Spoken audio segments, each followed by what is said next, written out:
Nova fase do Grupo Transição Planetária Condimene. A tônica do despertar, 51ª mensagem. Reinos universais. Reinos são porções de poder. Neste capítulo pretendemos estabelecer um parâmetro entre os reinos universais. Sabemos de antemão que, segundo as tradições mais antigas, todo reino é dotado de espírito, portanto é organizado e vibra em frequência com o todo. De acordo com a filosofia hindu, o espírito dorme no reino mineral, sonha no vegetal e desperta no animal. Portanto, evoluir de estágio mesmo permanecendo por milênios estagnado e mais alguns milênios sonhando. Se auferirmos essas verdades, saberemos que mesmo aquela pedra que está guardada em um cantinho de seu santuário, esquecida, tem um espírito e portanto um destino. Tem em grau menor uma percepção, mas um estado muito mais latente o desejo de evoluir. Na nossa concepção, esses reinos onde trilhamos nossa existência estão diretamente ligados ao nosso samadhi, paraíso interior. Devemos respeitar aqueles que julgamos inferiores e manter a mesma postura com os que acreditamos superiores. Existem diferenças nos estágios evolutivos, mas a essência divinal é a mesma em todos. Reino mineral. Observando os caminhos da evolução e seguindo à risca o adágio hindu, diremos, sem medo de errar, que o espírito do homem está no topo da evolução terrena, mas não é por isso que um espírito que está preso a uma rocha inanimada não seja importante ou não esteja evoluindo a cada segundo. Um espírito que dorme já elucubra ideologias e adquire experiência, tem todo o tempo do mundo para observar, sentir, arguir-se, introspectar-se, conhecer-se. O reino mineral é aquele que sustenta a vida na terra, dá-nos abrigo, saúde, solidez e permite que caminhemos sobre nossos destinos. Outro fato importante é que são suas cabeças, o topo das imensas montanhas, que se aproximam dos céus. O reino mineral será classificado neste livro como o do sustentáculo. Neste reino que se divide em milhões de tipos de solos e rochas mora uma das maiores riquezas do homem, o diamante. Lendários místicos chamavam-no de coração do reino mineral. Reino vegetal.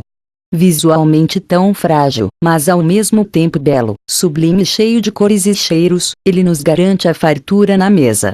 É o reino no qual o espírito já sonha ser livre, teve a experiência de dormitar por milênios, conheceu-se e agora tem o poder de sonhar, de imaginar quão belo é o universo e tudo que nele habita.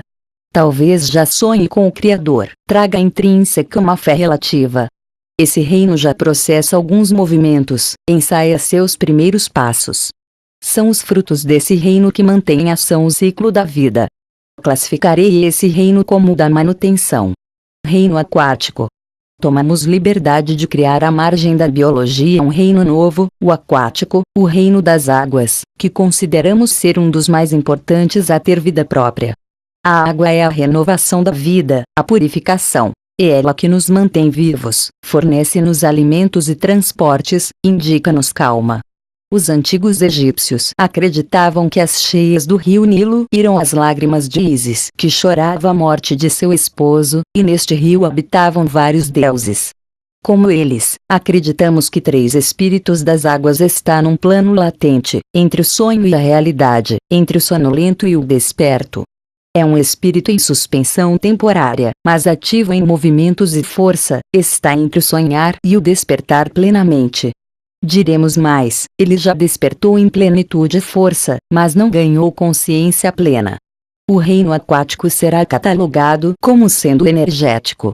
Reino animal. Este é o reino onde o espírito sai da inércia e da falta de mobilidade para despertar no movimento calculado e direcionado por ele mesmo. O reino animal é, além do estágio do movimento e do instinto, um local de purgação e sofrimentos, pois de seu esforço, única e exclusivamente, sairá seu sustento e o de sua prole. Nessa evolução espiritual, sentimos a necessidade de conviver em grupos. É a primeira indicação para a família e a sociedade. Dividimos nossas dores e alegrias. Na maioria das teses, é comum no reino animal a tranquilidade e a espera serem as grandes companheiras do corpo físico e do aprendizado espiritual. Quando o espírito atinge esse estágio, o penúltimo em se tratando da evolução terrena, percebe que o movimento e as faculdades dos sentidos são fundamentais para a sobrevivência e o despertar. Classificarei este como o reino do movimento.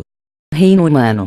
Aqui, finalmente, ocorre a evolução total do espírito, enquanto no plano terreno seria muito fácil acreditar que a condição humana é a maior evolução espiritual em todas as esferas. Nesse reino, o animal ganha a consciência, descobre-se como agente modificador, age como processo de alteração no meio ambiente em benefício próprio, é industrial, científico, religioso, místico por essência, pois crê na possibilidade de transcender a matéria e ora em função de suas crenças e deuses. Quando atingimos este ponto, sabemos-nos finitos e, portanto, temos ciência do breve estágio neste plano. Começamos a nos esforçar para uma melhora nas relações sociais e afetivas. Observamos o próximo e tentamos, mesmo que involuntariamente, minimizar seus sofrimentos e imperfeições. Estamos aguardando o desenlace físico, para que, após milhares de anos, revestidos por carapaças de matéria, possamos finalmente nos libertar. Classificarei essa etapa como o reino da transcendência. Deus, como é saudável entender parte dos mistérios, e como é difícil saber-me condutor dos mesmos. Fonte: obra de Rogério Sidaoui, O Manual do Místico, 2002. Só através do despertar da consciência cósmica que é possível compreender a evolução de cada reino e a conexão entre eles. Que possamos evoluir cada vez mais no reino em que nos encontramos no momento como seres humanos, isto é, reino nominal, e respeitar os demais. Carinhosamente, Dilmene, 20 de dezembro de 2016.